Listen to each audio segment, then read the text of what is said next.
out there and welcome. You are all in for such a fun hour. I am really excited to be here on my sort of weekly series where we talk about wild wonder with a friend of mine and a scientist that is one of my conservation heroes, which is Doug Smith, who has headed up the Yellowstone Wolf Project, which literally he's been there since the early 90s when wolves were first reintroduced, and has a new book out with his co-authors called Yellowstone Wolves. In fact, if I just went to my slideshow, I could show you the cover as well.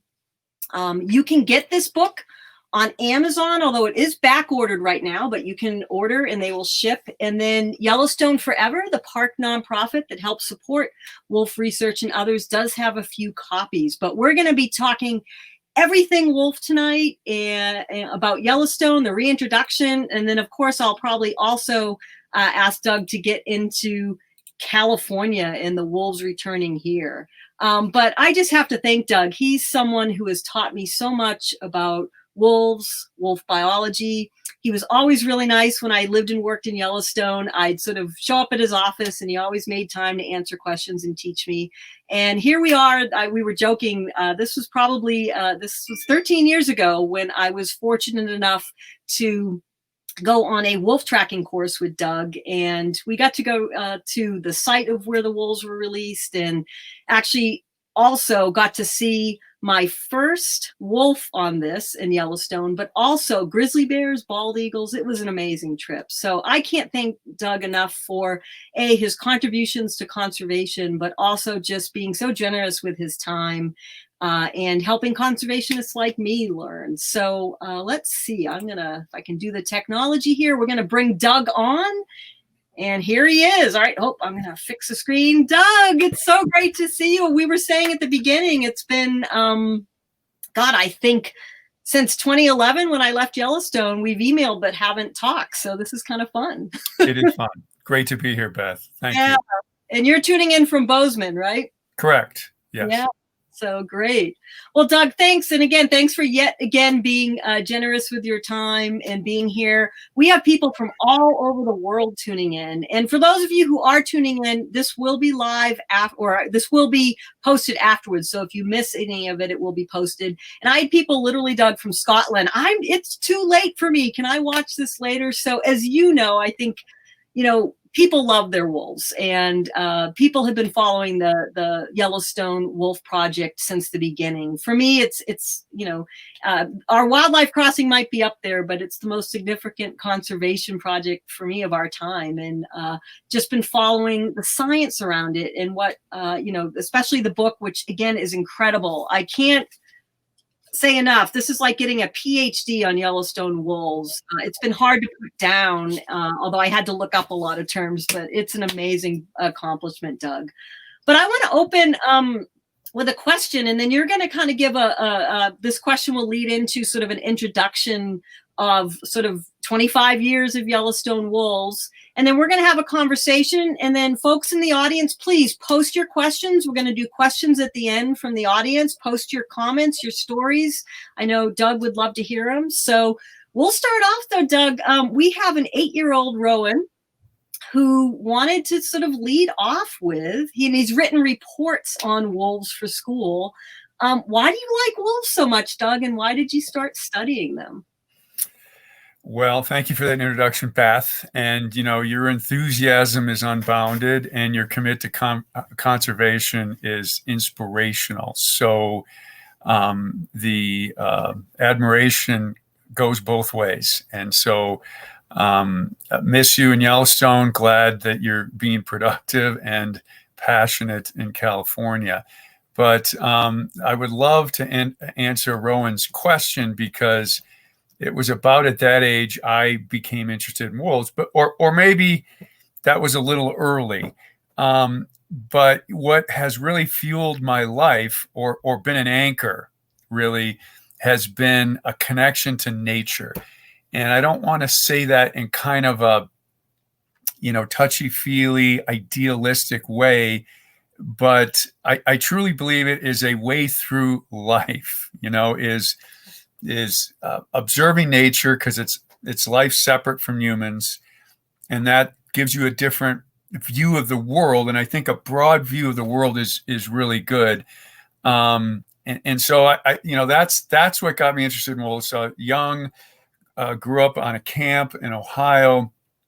And then I kind of discovered the difficult story wolves have had for almost their entire exposure to humans. And it goes back about 12,000 years, but that's when the agricultural revolution started. That's when we started, conflicts began.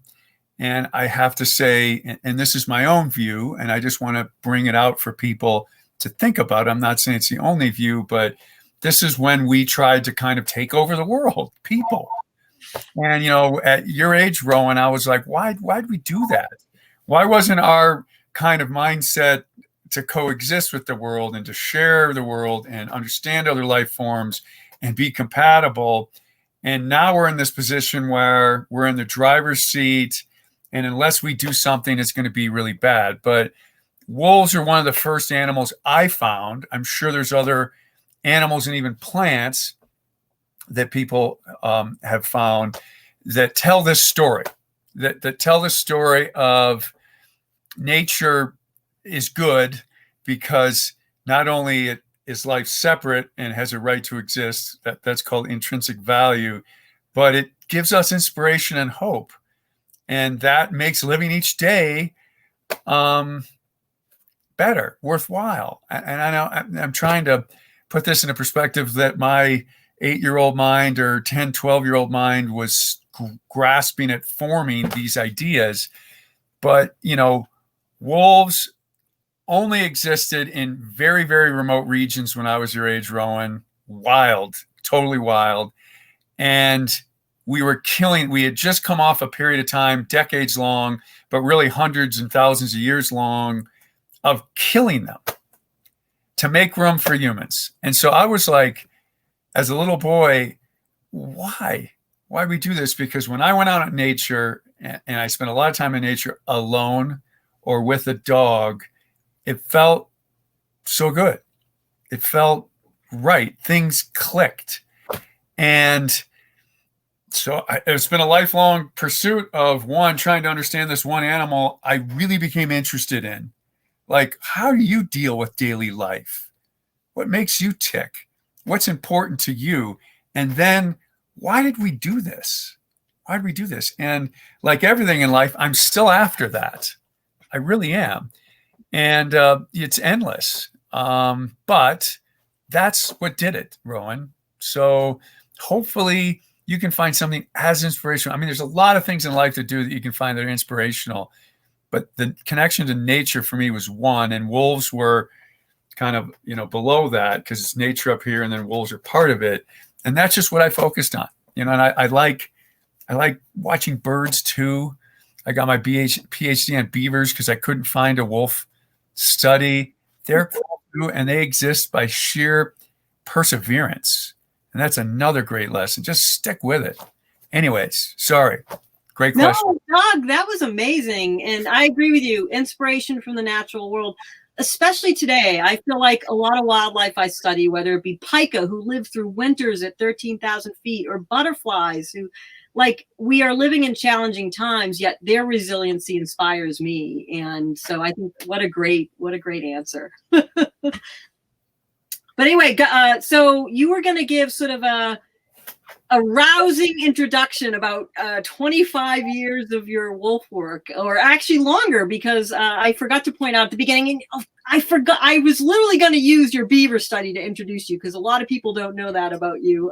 Another important, but you worked before Yellowstone on wolves and Isle Royale, and so you have a long history with wolves. But I guess before we get into questions, like summing it, for you, I guess maybe getting into what this book is about is probably your summary, right? Why did you write it, and what's in it? Yeah, so it's been a long road, and I'm an idealist, but every day I get knocked down a little bit more. So as the years go by, I've become more of a mix of an idealist realist. And so the book, to answer your question directly, Beth, I used to think science for science's sake, because really the definition of science is the accumulation of knowledge. And that's a really cool thing. And I also think it's our best way forward, because we live during times when people either think they know how the world works without evidence, scientists call it data, or they think they know how they want the world to work. And so they just kind of shape it to their views. And I think science is about trying to understand the way the world works and then think about it and make decisions in that order. And then you just learn this whole separate world from people. And so when I began studying wolves and birds and beavers, things kind of lifelong passions, because those other things were right alongside wolves, I always thought it was just, find that information out, and good people will find it, and everybody reads, and it'll get out there. And I've learned that that's not the case. And so publishing a lot of scientific articles about wolves, you don't get a lot of feedback. If you get any feedback, you get it from another scientist. And then I wrote kind of a memoir-ish book. It's a little dated, A Decade of the Wolf. And I got, fantastic feedback from it. Like off the chart, emails, phone calls back. And then, the phone was used more.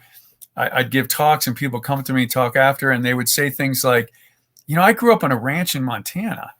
And, my family's kind of cultural heritage was wolf hatred. And I read your book. I don't know why, but I picked it up and I read it. And it really changed my mind. It really opened my eyes. It's not, us or them or environment and development. There's a lot of nuance. And I really appreciate how you spoke about it. And of course, Gary Ferguson helped me with that. He did a lot of the words were silky smooth because he's a professional writer. But that really was the lights on. And then Bob Landis said to me once, and he's a great, one of the best wildlife filmmakers in the world. And I love him because he's oftentimes very blunt and direct in the way he talks to you. And I was talking to him about our goal was to publish as many scientific papers as possible. And he's like, well, that's nice. A handful of people will read them. And I'm doing documentaries that millions of people are going to see. And so, we'll work together on that. And I was like, I went home thinking, is there a point there, Bob? And so that's what brought the book about, is that what we tried to do with the book, and you guys can let us know if we did it or not, is we tried to pack as much science into it as we can. We tried to tell the entire Yellowstone Wolf story, the first 25 years. We tried to involve as many different voices as possible. There are 74 contributors to the book, over half the world's wolf biologists, because Yellowstone was a big deal. And a lot of wolf studies are a handful of people. But Yellowstone, there was so much going on. It was so big. And nowadays, collaboration really, a diversity of views, a lot of different people. And as well, you have to embrace the criticism, the different ideas. And there's an essay in there that was like, you shouldn't have reintroduced them. There's a chapter in there on what happened to the ecosystem. Those people are wrong and we're right. We made those people write about it in the same chapter. You don't know how hard that is. In other words, you won't get everything you want. And your strong voice is going to come back. It's going to be this middle ground of what can we say together. But we wanted to vary the presentation. There's infographics, which are scientific cartoons. There's color photos throughout, which cost extra. Each figure tells a story. There's short essays throughout that are just to give you a mental break to read something short. There's philosophical essays at the end of each section. And so this was to break it up and hand it to you in an easily consumed fashion to help wolves, to help Yellowstone, and to help nature. We're not making any money. Actually, the money we make goes back into the project. No, people are not doing this for profit mode of, free market economy. I mean, that's the way of the world. This is not that. This is all the money gets plowed back into the project. We're not. So the entire purpose of this was to help those three things: nature, Yellowstone Park, and wolves.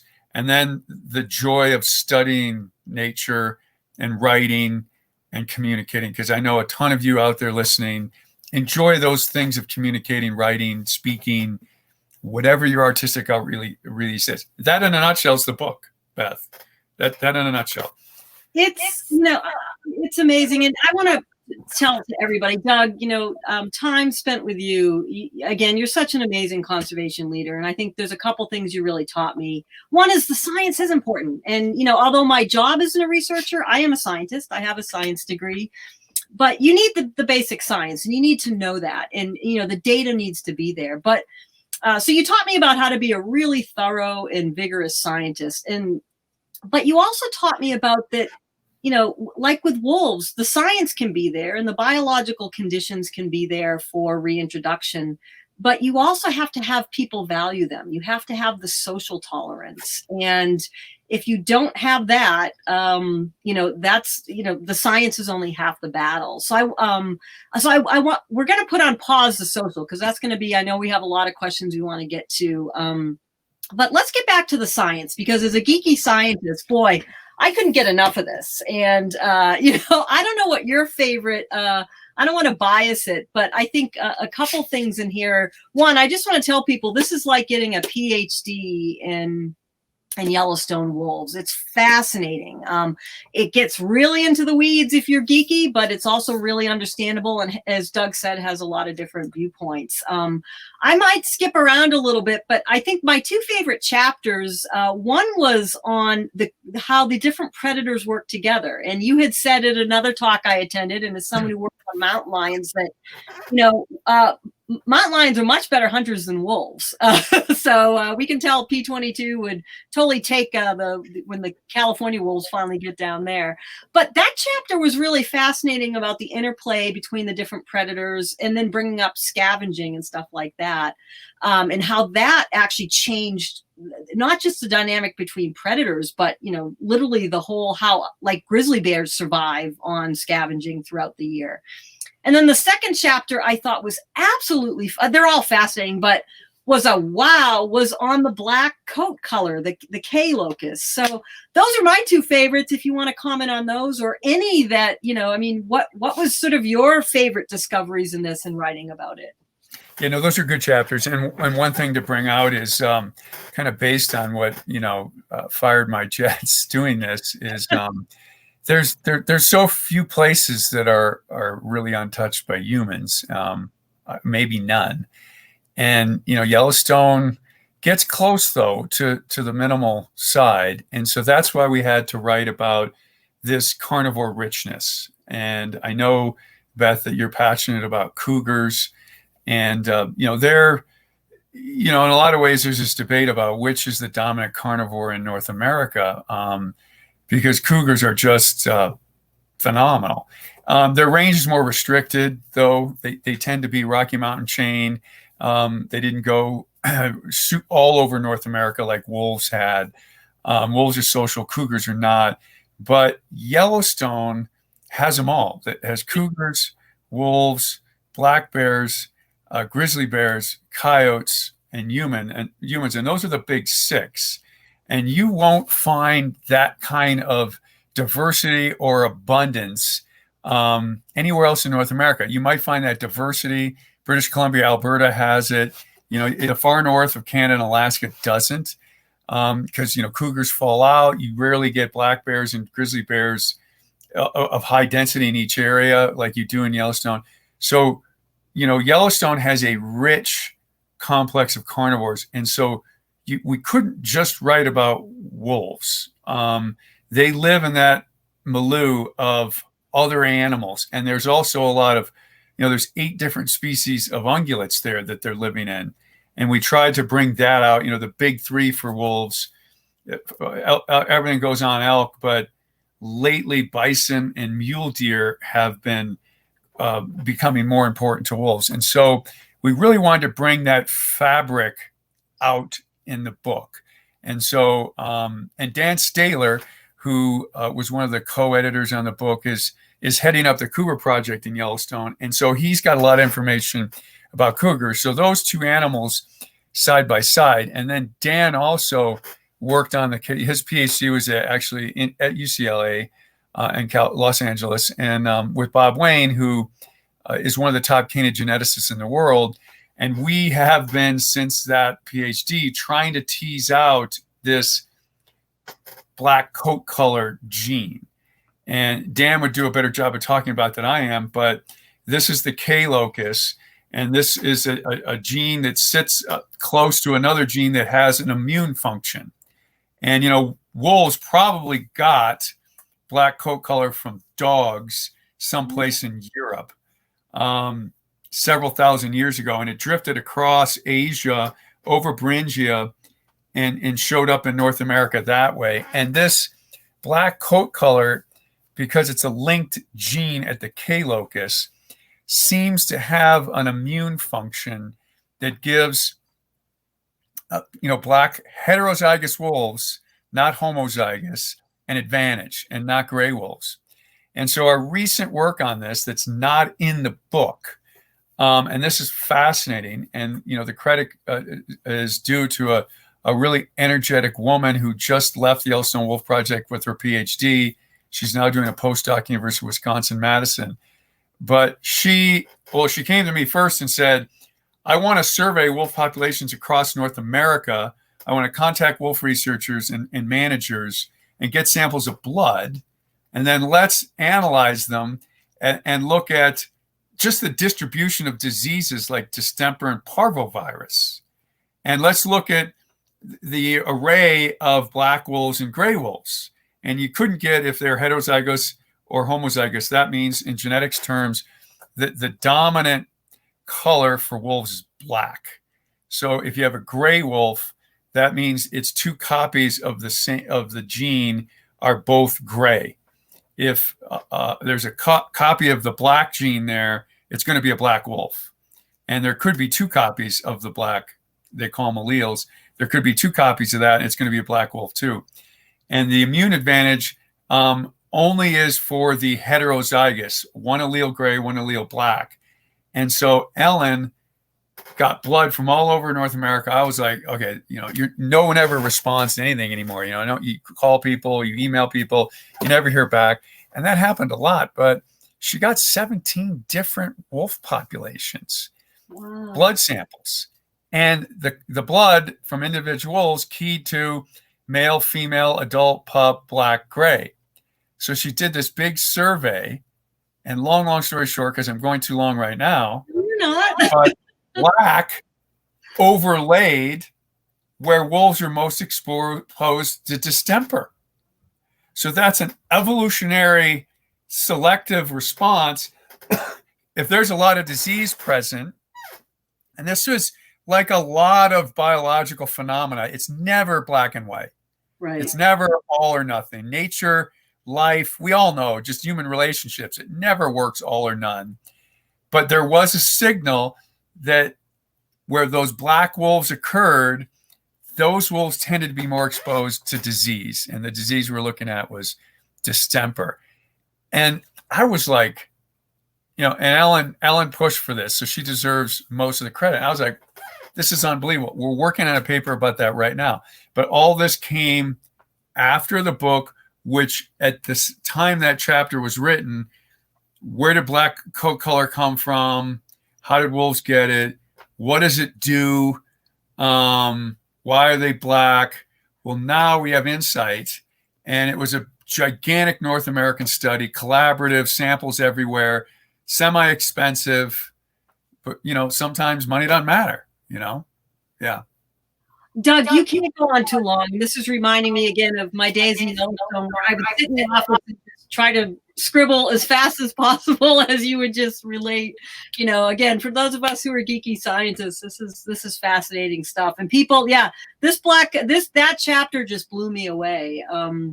And especially the disease relationship, but also there was some mating preferences as well, which seemed that's the other big thing, and that's cool too. So it's only the third vertebrate there, I think the other was, well, I think it was a sparrow. I can't remember what species of sparrow, Mhm. but opposites. The essential, the take home point of the study for us was opposites attract. In other words, we looked at all the matings we knew of and what was just the color, gray, gray, black, black, or black, gray. And you can, if it's random, you'll get a certain proportion based on the availability of those colors of what random mating should look like. It did not look that way. It was overwhelmingly black gray pairings. Now you did get black black and you did get gray gray, but way more black gray pairings than we predicted. And the hard part of the paper, I mean, we finished it as we still don't have, well, how do they do that? What causes you as a pup to be like, I'm gray, I'm going to be more, I'm going to select a black mate and vice versa. And we didn't give, I thought, a really good answer in the paper, but they're doing it. They're picking it an opposite. And so that was really an interesting finding too, Beth. Thanks for reminding me of that. Yeah, no, it's another thing that and maybe this is because I'm getting older. I am going to be 52 this year, which is, I don't really care about old age. Gray hair doesn't bother me. It's wrinkles. It's that my knees hurt, right? It's that crap, right? Like my knees hurt more. But I loved when you had a fascinating chapter on pack and, pack behavior. And it seemed to me that the survival of a pack when you had conflict with another pack was predicted by having older wolves in the pack. Is that correct? Yeah, that was Kira Cassidy, and she did a great job with that chapter. And she's really taken that kind of to a new level. Wolf territoriality, which is a key part of their psyche. They're competitive. And then when there's a clash, who wins?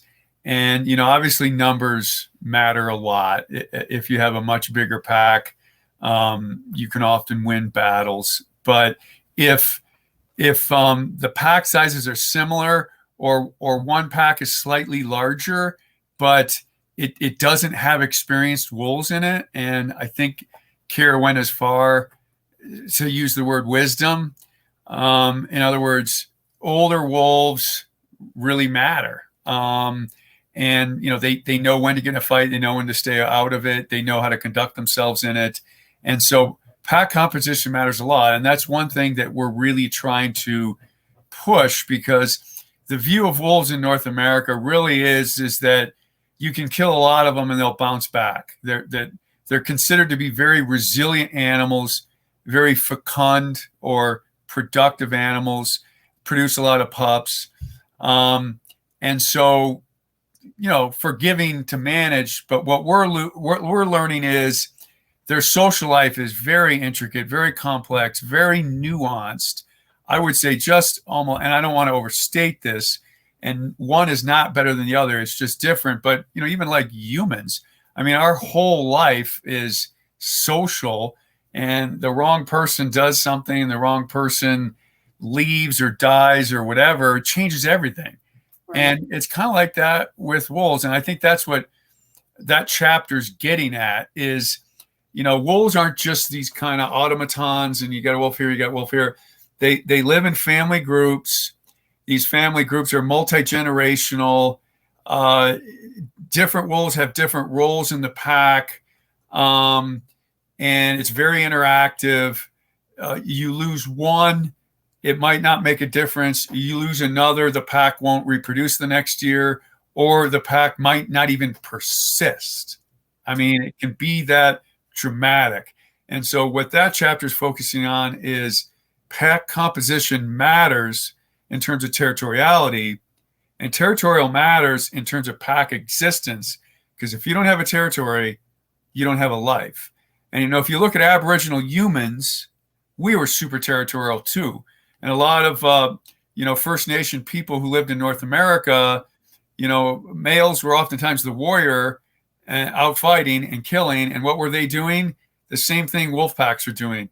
They were protecting space so you could have families and offspring and safe living. And so really similar kind of biological evolutionary perspectives. Yep. And it is like I'm trying to think who the pack is everything. I'm paraphrasing some famous quote about wolves, and that's what. And animals are individuals just like people. I think you said it really well. And I flashed up a little prematurely, but as you know, a wolf that's really special to me because he did trend on the older side. This is 495M, and that is when he was collared, right? Which I believe you said when you tranquilized him, you thought you had tranquilized a bear, correct? And he was part of Molly's pack, which I think is one of the most remarkable packs in the whole park because they have learned to hunt bison, correct? Yes, they have. And here's his collar, everybody. This is 495's M collared. It's so incredible to touch this and know it was on this remarkable wolf. But getting back to, he did live to an old age and got to be a wild wolf. And he was one of the largest wolves at the time. But can you just tell his story a little bit? Because he, as you know, he's my favorite wolf. Well, no, Molly's pack is a special group. They're the oldest pack, named after the director of the Fish and Wildlife Service, Molly Beatty, who she was very important because there was a lot of political opposition to wolves. She withstood it. Sadly, passed away a couple of years after reintroduction, and so we wanted to commemorate. I don't like humanizing, personalizing nature at all, but there was and I think it's appropriate in this case, but a movement to kind of do something for Molly, and so we named this pack, which is originally the Crystal Creek pack, which was a 1995 reintroduction. And they settled Lamar Valley the first year. The Druid Peak pack displaced them to Pelican Valley, and they've been in Pelican Valley ever since. So literally this pack has a lineage that goes back to 1995. So, 26 years ago. And, one thing we've tried to do is study individual lives of wolves, and then study the individual lives of wolf packs. And that's harder to do. Individual wolves live about 5 to 6 years. A cougar or a bear might live 15 or 20 years. So wolves live short lives. It's kind of the rock and roller thing, live hard, die young type thing. That's what they do. So 495 right out of the gate was unique because, he lived twice as long as the average wolf. He lived till about 10 or 11, I think. But then, the average lifespan of a wolf pack's about 10, 12. And here's Molly's pack going on 26 years. And, they live in the center of Yellowstone. And there's a lot going on there in terms of prey in the summer, not much going on in the winter. It tends to be a handful of bison. And you've got to be, we don't exactly know this, but Molly's pack produces some of the largest wolves that we catch anywhere in the park.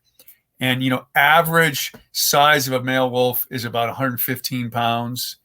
Average size of a female is about 95. So at full size, a male wolf's about 20% larger.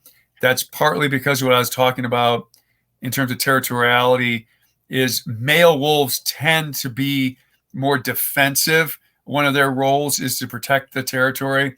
So they engage in battles more often, so they're bigger. Females tend to be better at selecting prey. So they tend to be sleeker and faster. So they're also small because of that. Males are bigger and come in for the takedown at the end.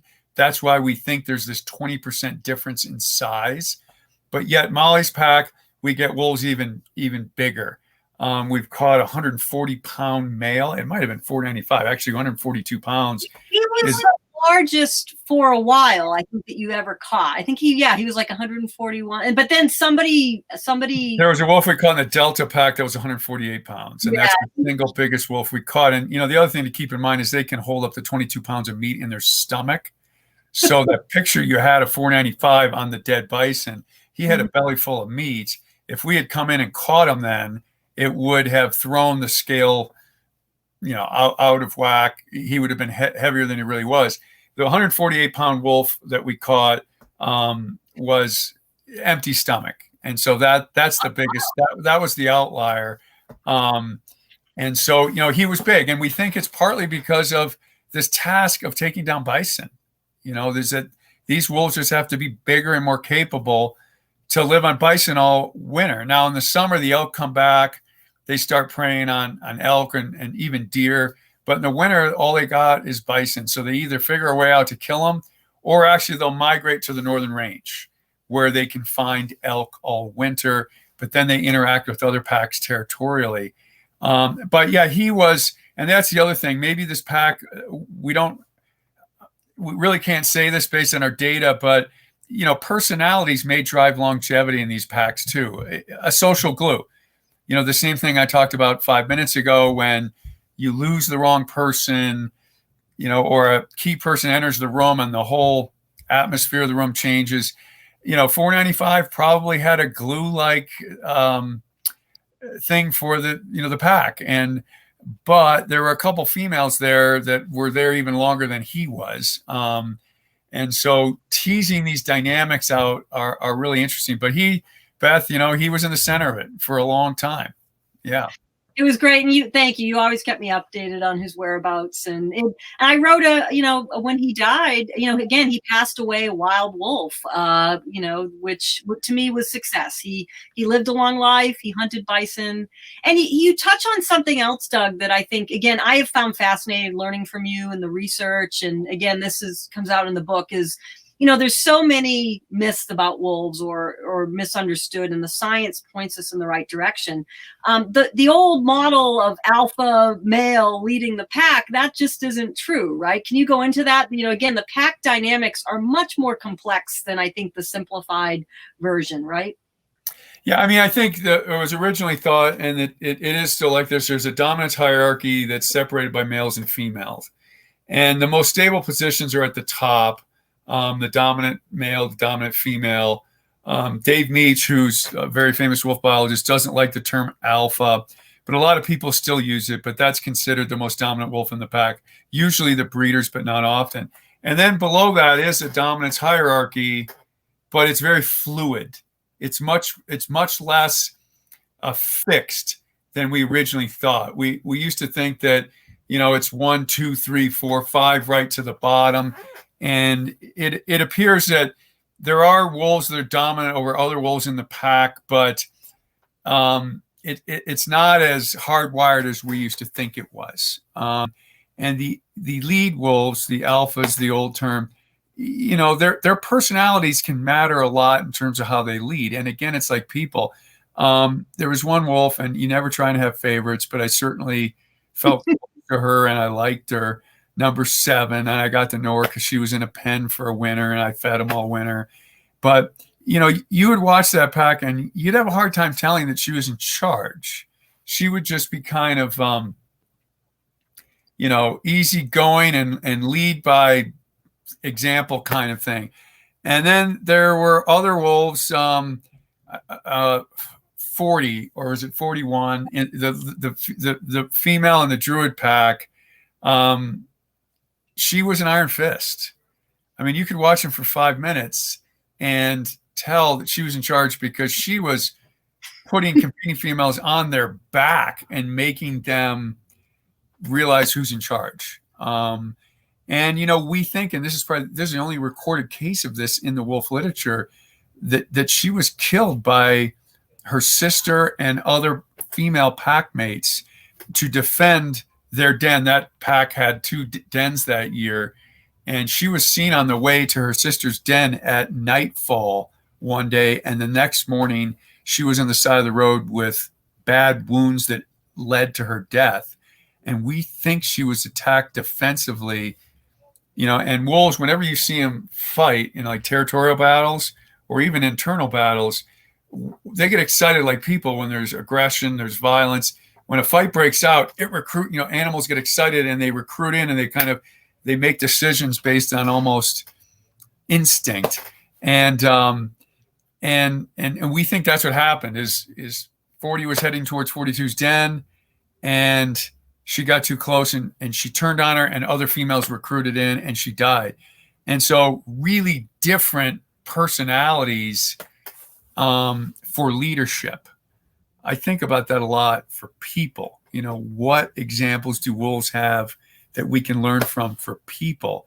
And these subtleties can really make a difference.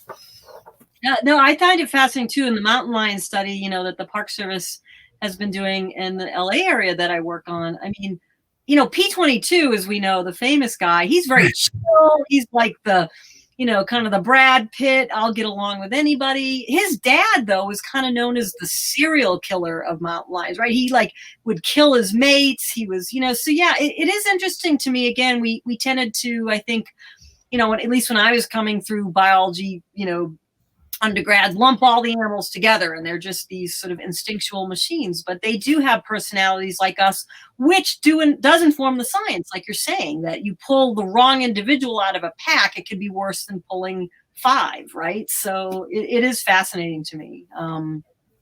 Let's switch, because I know we have you for limited time here. I did want to talk about the social a little bit, and then we'll get to people's questions, and there's a lot of them.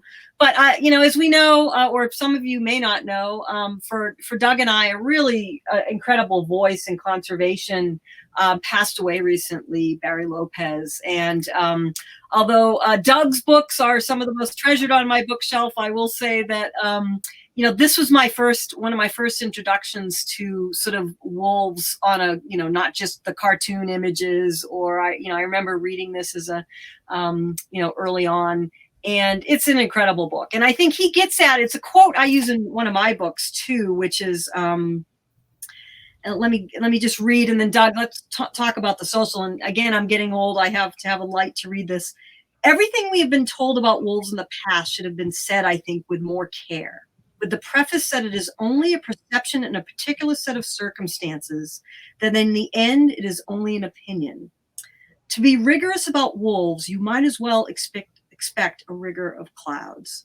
And then his other quote, the wolf exerts a powerful influence on the human imagination.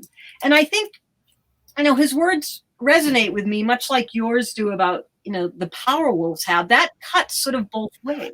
And I think that wolves have captured in a positive way the human imagination, and we see that from all the people traveling to Yellowstone to see wolves, and all the people tuning in tonight. The response to you being on talking about wolves was phenomenal. But it also does, I think, make it harder with that social tolerance for those that have the other extreme, the very negative opinion about wolves. So I think what I'll throw out to you, and listen, you're the one who really taught me about what is it you think you would, how do you tackle the social issue? How are we going to? I mean, where I live in California, we got wolves coming back, and 80% of the population here supports wolves. They're here, and 80% of the population supports that. I know a lot of places you work, that's probably the reverse percentage, right? It's about 20% may support wolves coming back. So socially, what have you learned, and how do you think we're going to get wolves to, sort of not suffer from their two extremes, which are wrong? And I did have a handy graphic here. Let me just share it with people. To me, this captures, I think, what the two extremes for me, that we have to counter both. One, that wolves are these vicious killers, that, humans cannot coexist beside. And two, that they're also sort of these symbols of peace and love, and, we can commune with nature with them. I think neither is accurate. And I think that's what we have to counter. You say in your book, and if I should have pulled out the quote, that we really have to look at the science. The science will lead us to the social. So anyway, that's enough of a preamble. What are your thoughts on this?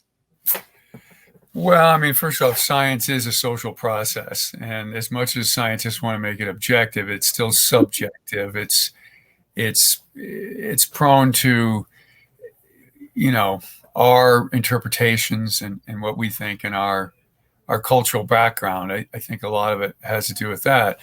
And so everything we do is overlaid by our sociality ourselves. And I think one way to deal with it is, and I did start off by saying I'm an idealist, and I kind of like to go there, but with wolves, I find myself more often in the middle. What is reasonable? What can we get? What's a good way forward? Where can we recruit as many people in as possible to get some kind of way forward. So what I've tried to do is, tell the truth always. And, because I work for the federal government, a lot of people immediately think I got something to hide.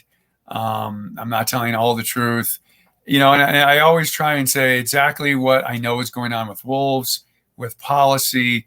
I think authenticity, the little bit of reading I've done, authenticity in life is one of the main character virtues that everybody can have. And that's, partly telling the truth, telling what you know, but having world experiences that address who you are, and so I actually don't consider myself a pure scientist because I've chosen to be interactive with the wolves in the field, kind of feel them, know them, see them type thing. And that mix with analyzing the data is part of who I am and the social aspect that I have. And then, confronting the issues head on, and I don't do it as much as I used to, but I'll accept invitations to speak to almost any group if it's logistically feasible. I still ride in on horseback to outfitters camps where they don't like wolves, and it's looking people in the eye directly, having frank conversations, tell me what you think. And a lot of this comes down to different worldviews. And I don't ever want to simplify human worldviews, but there's kind of a utilitarian worldview that, the world's here for us. And so anything we do is fine because it's for us. And then the flip worldview is that we're one species among many, and we need to coexist and get along and provide space and opportunity for other life forms to flourish. And you'll find those two different things, that can explain a lot of how things are. And so a lot of social science about wolves is trying to understand those worldviews, what groups you identify with, what groups you talk with. And then I think just being frank about that, just being upfront. And, my idealism has been knocked off me. And sometimes I'm sad about that. And a lot of people have criticized me, at certain times I've gotten calls from people on the phone saying, you've been there too long, you need to quit, because I wasn't outspoken enough in favor of protecting wolves, and I'm trying to find that spot where we can move forward productively and not make it so black and white and have this controversy. But I think that starts with providing places and areas where wolves can be wolves and recognizing those places and then moving out from there and looking at the human world. And so, because living together in the human world is going to be really, really hard. But where is wild nature going to be preserved most successfully? And that's where wolves can be. And I do think there are places like that in California, in Colorado. And the starting point is preserving those areas where wolves fit. When you get out of those areas, the controversies crop up. I'm not saying you can't have wolves, but you're going to have to be more moderate in those places. And that's been, beaten into me over the years about that reasonableness. And that's come through interaction. A key thing in this world today is getting outside your bubble and talking to those other people. And that's where I've adapted this view of what I just said. Yeah. And again, I have to thank you. It's another thing you taught me. I mean, I remember you, riding into camps where admittedly the people hated you, right? Because you represented something they disagreed with. And I think, as a more young, timid conservationist early on in my career, I'm not sure I saw the worth in that. And also I will say it probably scared me a little bit, but, I watched how you open to talking to anybody. And I'd say that I have the same approach. I'm with you, being transparent, being open to talk to anybody, even if you disagree with them. I think that is important to respect the viewpoints and moderation. It's true. We just, extreme views either way are not going to allow these species to survive. So I've really appreciated that perspective. And I also think, getting to this sort of educational piece, getting the best information out there. Not everybody listens to it, but some do, right? Like we talked about, like, again, one of the things that comes out in your book, wolves are actually not, we have this myth either way that wolves are these incredible hunters. They're kind of so-so, right? I think you call them kind of jack of all trades. Yeah, they're kind of... Cougars are really good hunters. Wolves, not so much. I mean, Yeah. wolf success rate killing elk is 5 to 15% of their hunts. It's a range. It varies a lot. But as best we can estimate it, it ranges around 10% success, 5 to 15% is a range. Cougars are like, every cougar biologist I talk to, it's like over 50%. Some of them will say 70, 80%. I mean, cougars are predators on wheels. They size up. They know what they're going to attack before they attack it. Wolves just go out and show themselves and go, let me see what you got.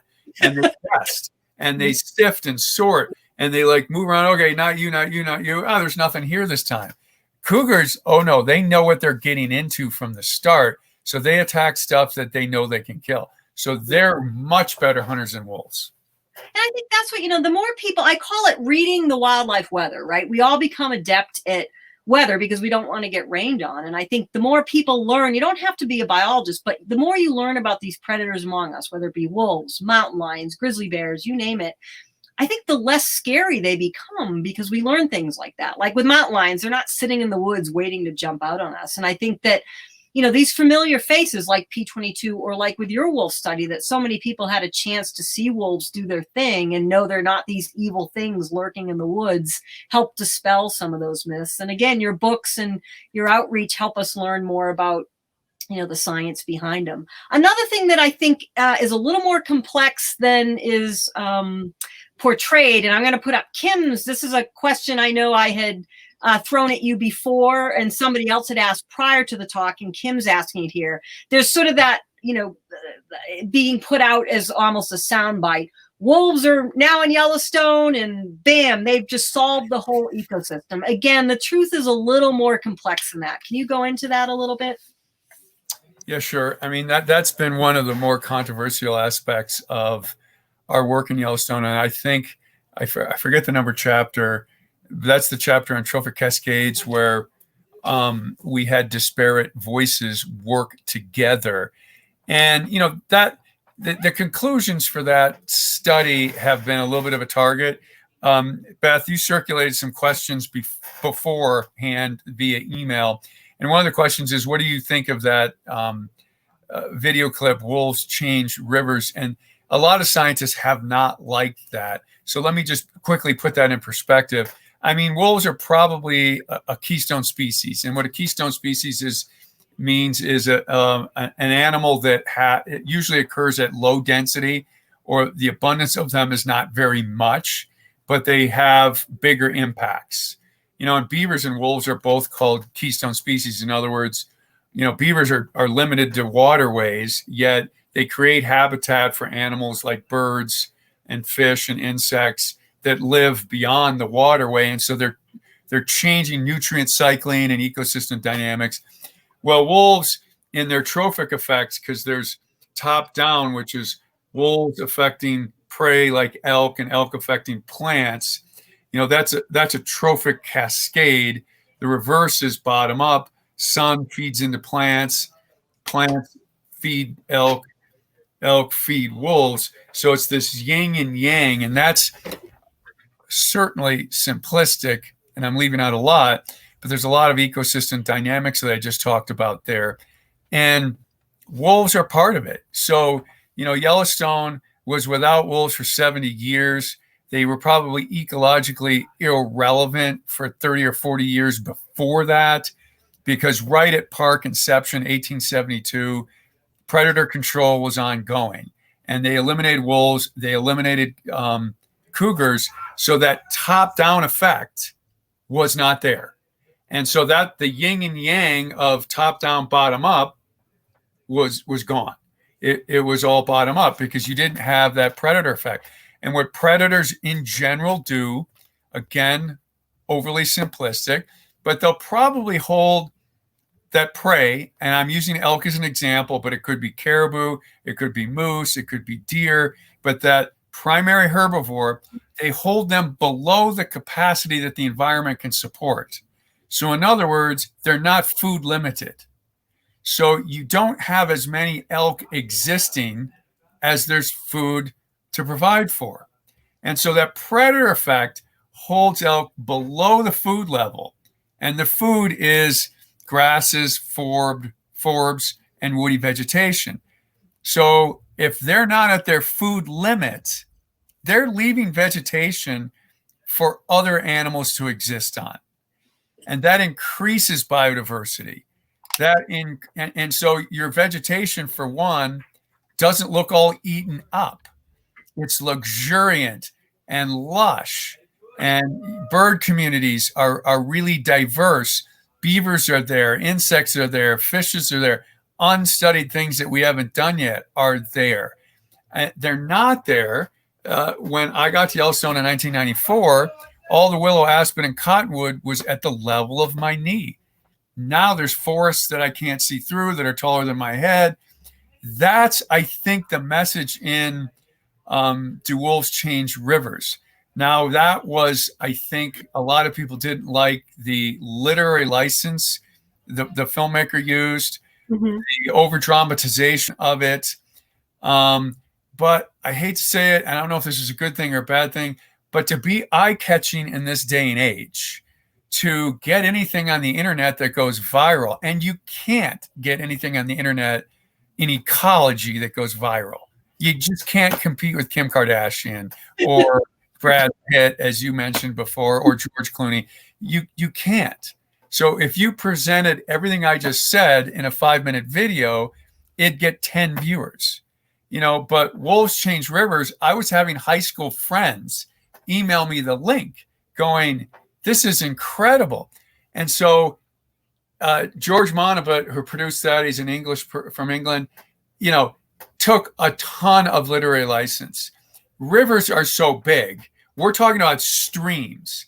Rivers are probably changed by geologic climate forces over decades and centuries. A stream can be changed by a beaver colony, and he was talking about rivers and showed pictures of rivers. There's a whole bunch of other things that was probably sleight of hand, but it had 40 to 50 million hits.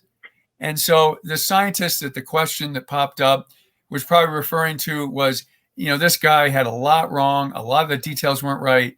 Yes, that's true. But flip side, how are we going to get ecology news out there at a hit rate of 40 to 50 million? Now, I am not saying sleight of hand is good. I'm just trying to deal with a real world situation where conservation needs help. And certainly the middle of that conservation is that trophic cascade I talked about, which has bottom up and top down influences. And you wipe out one level of it, is what we did in Yellowstone. And across most of North America, it does change ecosystems. That's a keystone species. That's relevant. Is it simple to that scientist who you said criticized it? No. Do details get broad brushed? Yes. But fundamentally, what I described is true, and wolves are important to that functioning. Hey, you don't need to convince me, who talks about, the dating lives of cougars, to get a wildlife crossing bill. I agree with you. You have to break through the noise. And what I prefer, rather than getting every little detail out or trying to paint something digestible, people then start asking questions, and it leads to science and discovery and learning the full picture. So, I'd rather get a few things wrong and, mistakenly, but at least lead to further discovery, which I think is what happens. Is that the shouting in the background? Yeah. The football game is started. Yeah, sorry about that. No, don't be sorry. My dogs have been barking. So yeah. We had a question here from Tamara, which I think I've asked you before. So one of the things that does come out a lot in trying to manage the Yellowstone wolf population is that obviously hunting is legal outside the park. And you do have wolves who come in and out of the park, and some wolves, research wolves, are killed. What do you think of a buffer zone? And I want to say, Tamara also says, thanks for standing up what's right and balanced, which I agree, Doug. That's one of the things, again, you taught me and I really appreciate about you. It is all about balance and moderation and working both sides. So, but what, a buffer zone, is that something you guys have talked about, or I know it's come up before? Yes, we have talked about it a lot. And I think it's important because in the park, the wolves are completely protected. And outside the park, for most of Idaho, Montana, Wyoming, there's no quota system of unlimited harvest. And so transitioning from complete protection to that kind of harvest system is, the wolves don't know where the line is. And so inside the park, they're naive. People are observing them. Outside the park, people are hunting them. And so, wolves that are living with people all the time are wary. Wolves that live in the park most of the time, when they leave briefly, are not wary. And so having a transition zone, I think, is important. A lot of people don't like the term buffer because they think that means extending the park line out. And a lot of people's worldviews, as I talked before, coexistence or utilitarian, in some ways they don't like national parks because they want all landscapes to be working landscapes. So the idea of extending the park line out further angers them. So, words matter. So how we talk about this, we need to be careful. And so the way that it's been discussed is kind of a transition zone, and I think the way it has gone has been quite well is, and this is, there was another question, Beth, that you sent ahead of time, what can we do to help? Well, I think that's a long answer and I won't get into the whole thing, but essentially say your voice matters. And so the public got engaged in this, it's just a fact. Wolves that live mostly in the park that go out briefly are not as wary to hunters as wolves that live amidst hunters all year. And so you've got to have some kind of give and take. And a lot of people express their views. And some local environmental groups were very powerful, but also, again, back to the science thing, we knew which wolves were being killed. We knew what it was doing to the park or the packs. In fact, this is an aside. We have a 5-park study. We're working on a scientific publication now. The parks are Yellowstone, Grand Teton, Denali in Alaska, Yukon Charlie in Alaska, and Voyageurs in Minnesota. And the purpose of the study is to look at what wolf hunting and trapping does outside of national parks on wolves that live primarily inside national parks. So this question is vital. We're trying to learn that. All of these populations spill over the park lines. So how well are we doing? So in addition to your voice mattering, we've had to have productive conversations with other agencies that have different goals and missions than we do. And when you have the data, when you know what's happening, I cannot tell you how powerful that is. It's back to what I said at the beginning of the talk. There's so many people out there who think they know how the world works, even though they have no data, or they want it to work a certain way, despite what the data says. But when you have, this is reality right here in your hands. Now let's talk about reality. What are we going to do? That's very powerful. And then the other key thing is you don't come at them. And I've done this. I've made this mistake. You point the finger and make them look bad. You're killing all these wolves. You're destroying the packs. You're hurting their persistence. You're hurting their reproduction. Don't do that. What I say, okay, here are the effects. What are your goals? Conservation, which is wise use, which means some hunting. Our goal is preservation, which is no use, which means no hunting. And the wolves are going across the border. Let's talk about it. Let's get together for lunch, maybe. I had to do that once with someone I disagreed with and made look bad in public. So a lot of it does come down to personalities and how you conduct yourself. But the underpinning is the words you use, careful, and then the data. And you go, wait a minute. This is how the world works, okay?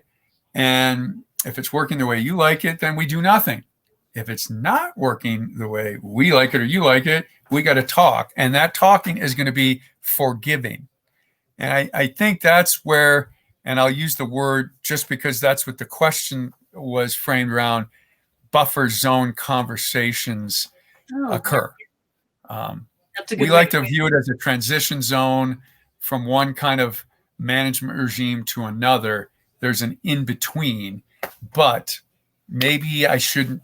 I just talked about authenticity and being real. Some would call it a buffer. I like that. You're right. These are zone conversations. I really like the way you put that. This probably is sort of kind of a follow up to that, or extending your answer. But I think this is what I know when OR7 stepped over the boundary into California. You were the first person I emailed. And I'm going to have wolves. And Doug, you finally have to visit Yosemite once, or you come see me once. I'm going to have wolves howling here in 5 to 10 years. They're on their way. I'm in what they call the prime Central Sierra, where, prime wolf habitat for these guys. So we in California, wolves have come back. And again, thank you. They are descendants of the Idaho and Yellowstone wolves that were released in 1995.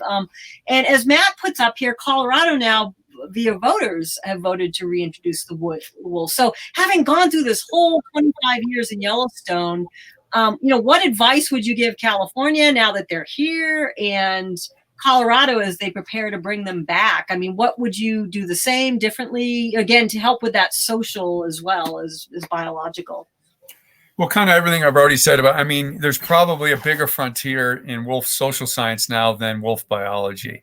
And so everything I said kind of attached to the buffer zone conversation, and everything I said a half hour ago, about how do you talk to people about wolves? How do you advance wolf conservation? I think all those things apply in Colorado, and a lot of give and take. And then the other thing I'd underscore is that focus on areas where wolves can be with low conflict. And those are the areas you really need to work on hard and preserve and set aside and protect, because humanity, civilizations is ever expanding.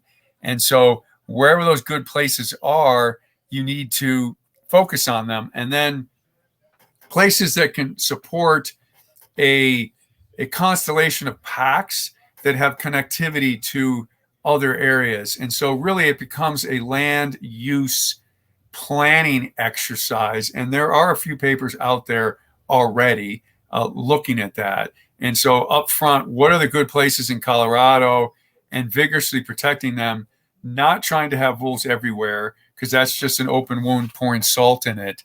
But trying to find those places that can be low conflict, more than a handful of packs, so you have that kind of viable population size, but also connectivity or corridors to other areas. So looking for that ahead of time and then getting into those areas, I think is a really good thing for Colorado. The other thing to be careful about is Colorado's got more relief than Idaho, Montana, Wyoming. In other words, a more vertical environment, 52 some peaks over 14,000 feet. So there's a vast public land array, which is those areas I'm talking about. Public land is critical to this. But there's going to be all the wolves, the prey go up in the summer, the wolves are going to be with them, but they all come down in the winter. And so they're going to be at that low elevation habitat to escape the snow in the winter. And that's where all the people have settled.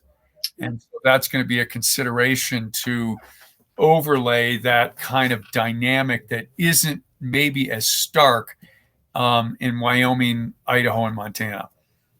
That's good advice. And yeah, connectivity, which again was not even, when I was, getting my biology field degree, connectivity was not a thing. It was all, you put the wildlife in an island to habitat checkbox. Right now we know connectivity is everything. So that's a good thing to point out. So Doug, I know you got to go soon. I got two more questions from you, one from the audience and one I have. So let's go. I think this is important because, listen, it's scientists like you who've inspired future generations. If people want to study wolves, what advice would you give them? The beaver model. The beaver perseverance. Perseverance. Don't give up. So they say, and I thought about this, read about this, the key to life is being able to accept failure. And so keep at it. You're going to have some setbacks. And the other thing too is, I was kind of a wolves or bust person, but look, I ended up doing my PhD on beavers because there wasn't a good wolf project around. I think, having a broad view and trying to learn first the scientific process that can occur almost in any natural area, botany, geology, biology, zoology, ornithology, and just learning that process of science, um, dealing with the setbacks. Um, when you get a setback, try and learn why, improve yourself to get better. Get a network. A network is people that can give you advice, tell you about things, nuance, and then give you recommendations. So that means you might have to, and sometimes this isn't possible for people, but volunteer. You just got to get your network and your resume going, and then maybe hope that you can come around to study wolves one day. But if you don't, it's okay. Being mentally flexible in life is a great way to go through life, and so that makes you resilient and durable mentally. And follow your passion. I am not mainstream advice on this. I did not go through all my education about, well, if I do this, it's going to get me a job. If I do this, it's going to get me money. I totally did things that I loved, and it worked out. Now, I'm not saying it'll always work out, but I think it usually does if you stick with it. Now, there is the very real thing that you got to make a living. You got to make money to pay the bills, and so that's where doing what you love can get in the way. But I still would go that route if I did it again, because when you love something, you exude it. Someone's going to see that. You'll end up with a job that you like rather than you toil over for 30 years. Passion it can get you through. But the beaver is what I keep coming back to. I've watched them too, like wolves, and they don't give up. And, people bust their dams every night. Oh, this beaver's flooding my road.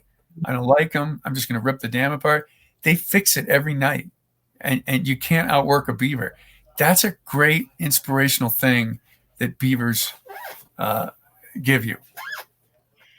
Doug, again, that's something you taught me too. And I think it's hold the line. My job doesn't feel like a job either. I work extremely hard. I, give up a lot. I'm sure like you did when you were writing the book, sorry, parents can't spend time with you, but it doesn't feel like a job. Obviously I have to pay the mortgage, but perseverance. I think what I most admire about you, and I've tried to do this with the cougar work, is you just have to keep that sort of, it's not tunnel vision, but that laser focus on what the end game is. And you just can't worry about the controversies or the conflict. You just gotta stand firm. It's not about compromising, but about just maintaining that dedication to not a cause, but an outcome. Right.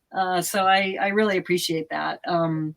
So I'm going to end with a really non-scientific question, and I didn't give you this one, so this is a surprise. So sorry.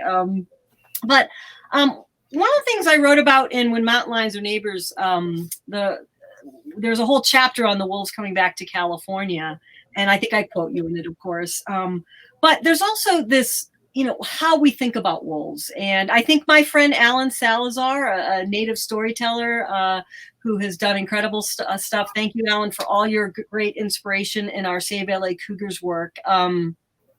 But, I always turn to the native communities, and I know there's a lot of reference to native communities' relationships historically to wolves. They had, in my mind, a much healthier relationship. It's not that they didn't kill them at times, but obviously they were a part of the landscape and a lot of respect. But they also had immense and wonderful storytelling around them that celebrated these animals.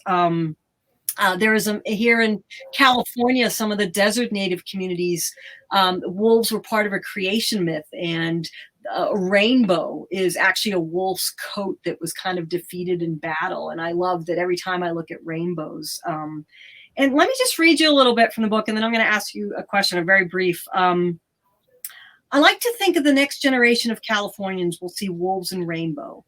They'll share a living memory of wolves, and they'll invent new stories and slangs and myths. There's 3 tribes in Northern California that to this day perform a series of ancient religious dances designed to fix the world, to restore balance and foster renewal. As part of the white deerskin dance, participants wear wolfskin blinders over their eyes to signify the wolf's role in the balancing of the world for all things. Will the new Californians create a dance to honor the wolf? Will the wolf be a trickster or a benign creator? The particulars of the wolf's rebirth in our cultural mythos doesn't matter. What matters is for the wolf to be here to inspire it. And I think what I want to ask you, and this is from my new book, I ask people, what is the new story? Create a new story. And I guess I want to ask you a very non-scientific question here, Dan. What is the new story you want people to tell about wolves? That we didn't do them in. One thing I like to start a lot of my talks out with is wolves want space and so do humans. And ultimately we'll take it from them. And I hope we don't do that. And your whole quote, nice writing, by the way. Oh, there's my wolves. That's yeah. It deals with sharing with other creatures. And it's also, spiritual. And I think, so much of life is spiritual, so much of life is social. And those are the things you can't kind of be pragmatic about. And our world today is just all pragmatic. And I think we need to stop and think about those things you just mentioned. Where do we sit in it? How do we share it? What's best for other creatures? I truly believe in, and this, I know this is a little bit, every day, but is best for us, And so the next story is that we didn't do them in, and that we stopped in time, that animals weren't backyard wildlife, raccoons, white-tailed deer, Canada geese, nothing against them. But wolves need space. They need room, and we benefit from that. And I do think there's many signs, and I don't want to get into this in a deep way, but that we're not stewarding very well, that we're not taking care very well. And I think those stories that you just told, and fundamentally, we're a story species. I've learned that the hard way. I thought data would save the world, and it won't. It might if you tell a story about it. And so that would be the next thing I would say is we've got to learn how to take the richness of the world and weave it into a human story that's more than just about humans. You know what I mean? And I find life separate from humanity so uplifting. I mean, you've had a picture of a wolf in the background, the whole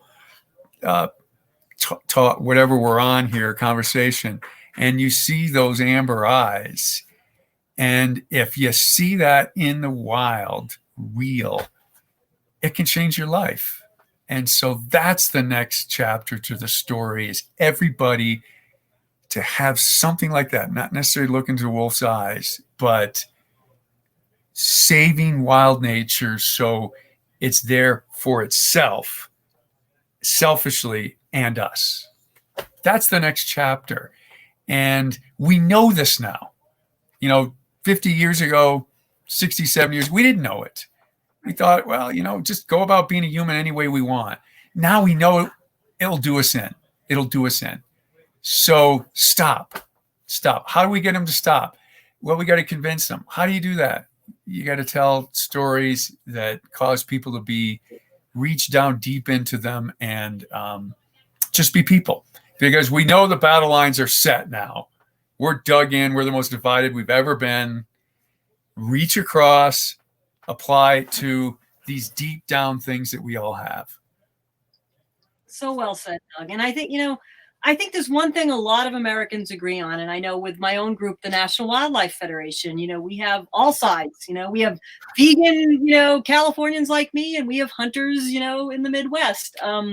We all agree that we love wildlife in some way. So I agree with you. It's the stories. When I was growing up, it was the storytelling. It was, Born Free and Mutual of Omaha's Wild Kingdom, those stories that really captured and wanted me to save animals. So thank you. That's an incredible answer. And everybody, pre-order the book. You will love it. And Doug's other books as well. But Doug, I can't thank you enough again I saw my first wolf in the wild with you. And I remember turning to you and my friend, John Muir Laws, who I just talked to. I remember with tears in my eyes after seeing that wolf. And just, so thank you for, encouraging me as a scientist, as a conservationist, and always being, again, so generous with your inspiration and time to me. And I know a lot of others have commented the same thing here. And boy, what a book. Well, it takes all of us. Beth, you do a phenomenal job. And the people on the call, I'm sure, are doing the best they can too. All of us working together. I'm just trying to do my part the best I can. And I think that's all of us need to just band together and do. So kudos to the folks who listen in. Kudos to you. It's going to take a lot of us. I'm just trying to play my part. So. Well, thanks. Your part has been to help bring wolves back to California as well as Yellowstone. So thank you. But everybody, thanks for tuning in. Again, sorry we didn't get to all your questions. I hope we got to most of them. This talk will be posted right after we're done. So if you missed any of it, we will be posting links to all of Doug's books in the event and also on our page. And again, thanks for tuning in. Thanks for loving wolves. Doug, thank you again for your time today. Bye, everybody. Take care, everyone.